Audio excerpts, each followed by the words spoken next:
Hello বন্ধুরা, good morning. Welcome back to my channel Binita Dey and lifestyle. সকাল সকাল দেখো এক হাট ঝুড়ি বাজার নিয়ে বসা হয়েছে, সবজি কাটা হচ্ছে। কারণ আজকে চৈত্র সংক্রান্তি, শনিবার, আর সবাইকে আগাম শুভ নববর্ষ। আর আজকে চৈত্র সংক্রান্তি বলে আজকে আমাদের বাড়িতে পাচন হয়। এই পাচন জিনিসটা অনেকের বাড়িতেই হয়, তো আজকে আমাদের বাড়িতেও হচ্ছে।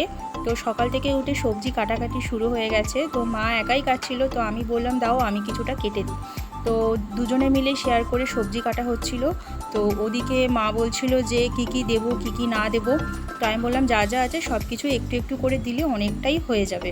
তো যাই হোক, দুজনে মিলে সবজি কাটতে বসে গেছি। আর এদিকে লুচির অবস্থা দেখো, ওকে কিছুতেই বসানো যাচ্ছে না। ও শুধু এসে আমার কোলে বসছে, মানে বসতেই দেবে না, শুধু এসে নাইটি ধরে টানছে, ওড়না ধরে টানছে, খুব জ্বালাচ্ছে। আর এখানে আমি আলুটা কেটে নিচ্ছি, মানে অনেকগুলো সবজি কাটতে হয়েছে। তো মা বলছে তুই বরঞ্চ আলু আর ডাঁটা কুমড়ো যেগুলো তাড়াতাড়ি হয়ে যায় সেগুলো কাট, আমি শাক পাতাগুলো কেটে নিচ্ছি। আর এই চৈত্র সংক্রান্তিতে আমার বাপের বাড়িতে হয় গাড়ুর ডাল, আর শ্বশুর বাড়িতে হয় পাঁচন। তো কাদের বাড়িতে কোন জিনিসটা হয় কমেন্ট করে একটু জানিও। তো এখানে আমি কাটতে কাটতে এই যে আরেকজন এসে শুয়ে পড়েছে, কিছুতেই নামবে না, একবার কোলে উঠছে, একবার ফোন ফেলে দিচ্ছে, স্ট্যান্ড ফেলে দিচ্ছে। আর আমার শাশুড়ি বলছে ওকে নিয়ে বসিস না। বসবো কি, ও তো নিজে থেকেই চলে আসছে। ওই যে একবার এদিক ওদিক তাকাচ্ছে, আর ওই যে কাটতে দেবে না, আর দেখছে যে আমি কি কি করছি, আর ম্যাও ম্যাও ম্যাও করেই যাচ্ছে।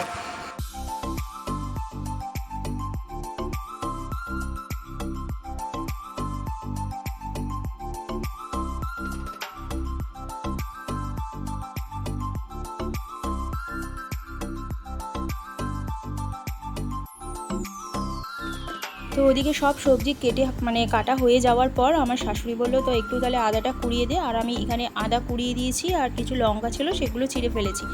আর ওদিকে আমি মিক্সিতে ভাবছিলাম কি এগুলো একটু পেস্ট করে নেব, নাহলে না আঁশ থেকে যায়। তো মিক্সিটা না হঠাৎ করে খারাপ হয়ে গেছে। হঠাৎ করে বলবো না, কদিন ধরেই মিক্সিটা খুব ডিস্টার্ব করছিল। তো যাই হোক, তো আমার শ্বশুরমশাইকে বলছিলাম যে একটা নতুন মিক্সি আনার কথা, জানি না কবে আনবে।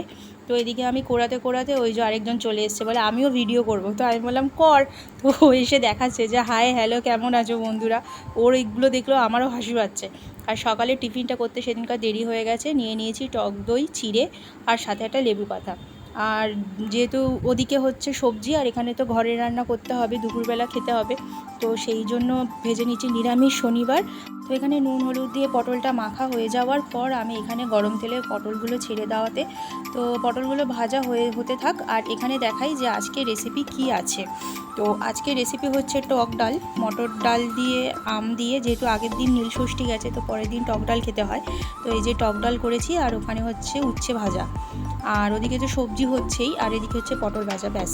আর এদিকে দেখো টেবিলে সব সবজি কেটে সাজিয়ে রাখা হয়েছে, এইবারে এক এক করে দেওয়া হবে। এই যে আমার শ্বশুরমশাই বসে গেছে রান্না করতে। আর যেহেতু মানে খুব বড় কড়াই ওভেন, তো আমার শাশুড়ি সেরকমভাবে পেরে ওঠে না, যতটা পারে চেষ্টা করে। আর এখানে আমার শাশুড়ি মা এক এক করে সবজি দিচ্ছে, আর আমার শ্বশুরমশাই এক এক করে নাড়ছে। তো উনি করছে, আর সাথে সাথে যেই সবজিগুলো বাকি ছিল সেগুলোও আমি হাতে হাতে এগিয়ে দিচ্ছিলাম।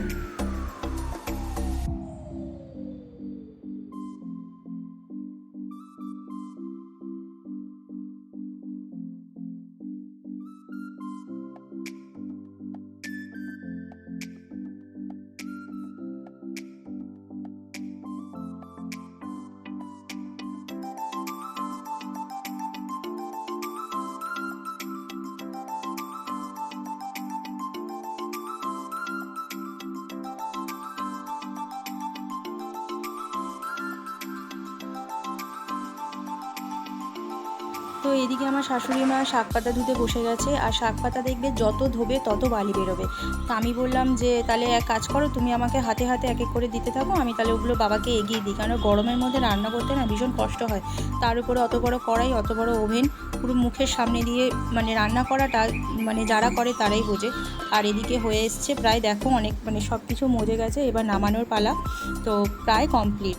আর এদিকে দুপুরবেলা স্নান টান করে খাওয়া দাওয়ার পর আমি বেরোবো একটু মাসি বাড়িতে, বর চলে আসবে তো ওই দিতে যাবে।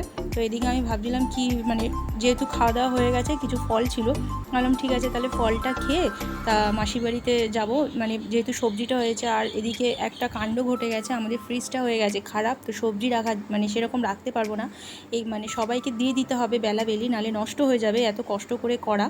তো এই যে সকাল বেরিয়ে পড়েছি দুপুরবেলা সেজে গুজে, এই যে পোল্লা নিয়ে, তো এখন যাব মাসি বাড়িতে।